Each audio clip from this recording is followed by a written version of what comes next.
Bus പണ്ട് ഒരു interview എടുക്കുന്നപ്പോ പറഞ്ഞിട്ടുണ്ട്, ഒരു പയ്യൻ റാൻഡായിട്ട് ഒരു മാളിൽ വെച്ച് കണ്ടപ്പോ ബാസിയോട് പറഞ്ഞു, ഞാൻ ഇപ്പൊ സിഗരറ്റ് വലിക്കും, ബാസി സിഗരറ്റ് വലിക്കുന്നത് കണ്ടിട്ട് ഇംപ്രസ്ഡ് ആയിട്ട്. അപ്പൊ ബാസി പറഞ്ഞു, ഞാൻ സിനിമയ്ക്ക് വേണ്ടി മാത്രം ചെയ്യുന്നതാണ്, ഞങ്ങൾ ഒരിക്കലും അത് എമുലേറ്റ് ചെയ്യരുത്, അതെടുത്തിട്ട് എന്നുള്ളത്. അപ്പം ഇപ്പൊ എല്ലാ കാലത്തും ബാസി വൺസ് ഫിലിം ജേർണി സ്റ്റാർട്ട് ചെയ്തതിനു ശേഷം ഈ യൂത്തിന്റെ വല്ലാത്തൊരു ഇഷ്ടവും അഡ്മിറേഷനും ഒക്കെ ഉണ്ടല്ലോ. അപ്പം ഇങ്ങനെ വയലൻസ് ഉള്ള സിനിമകൾ ചെയ്യുന്ന നേരത്ത് എത്രമാത്രം റെസ്പോൺസിബിൾ ആണ്?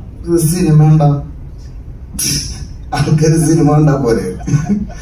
അതിന്റെ അപ്പുറത്തേക്ക് അതിൽ കൂടുതൽ വിവരമൊക്കെ മലയാളിക്കുണ്ടെന്നാണ് ഞാൻ വിശ്വസിക്കുന്നത്. ഇനിയിപ്പോ ഈ സിനിമ കൊണ്ടിട്ട് ആരെങ്കിലും എന്തെങ്കിലും ചെയ്യുമെന്ന് എനിക്ക് തോന്നുന്നില്ല.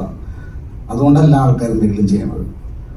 എനിക്ക് തോന്നുന്നു life reflex art reflex life. അതൊരു എന്താ പറയാ, ഒരു പ്രൊജക്ഷനാണ്. നമ്മുടെ മനസ്സിലുള്ളൊരു സാധനം അതൊരു എന്താ പറയാ, അതൊരു എക്സ്പ്രഷനാണ്. അതിനെ ബേസ് ചെയ്തിട്ട് എന്തെങ്കിലുമൊക്കെ ചെയ്യണമെങ്കിൽ ഒരു വട്ടായിരിക്കണം ആൾക്കാർ. സോ സിനിമയാണ് അതിനുള്ള ഒരു ഇപ്പം ബിനിലൊരു ആർട്ടിസ്റ്റാണ്. ബിനിലിന് ഇഷ്ടമുള്ള പാഠം അവൻ ചെയ്യുള്ളൂ, അല്ലെങ്കിൽ അവന് വേറെ എന്തെങ്കിലും പരിപാടിക്ക് പോകുമായിരുന്നു. അപ്പൊ ആ ഒരു എന്താ പറയാ, ഫ്രീഡം എല്ലാവർക്കും വേണ്ട, എല്ലാ ആർട്ടിലും. അയ്യോ ഞാനിത് ചെയ്തിട്ടുണ്ടെങ്കിൽ ഇതാരെല്ലാം കണ്ടിട്ട് എന്തെങ്കിലുമൊക്കെ ചെയ്താലാന്ന് വിചാരിക്കാൻ പറ്റില്ല. അപ്പൊ അത് ആർട്ടാവുമെന്ന് എനിക്ക് തോന്നുന്നില്ല. ആർട്ടിന് അതിൻ്റെതായ ഫ്രീഡം. സിനിമ അങ്ങനത്തെ ഒരു മീഡിയ ആണ്. എനിക്ക് തോന്നുന്നില്ല നമ്മുടെ I don't have any that kind of responsibility.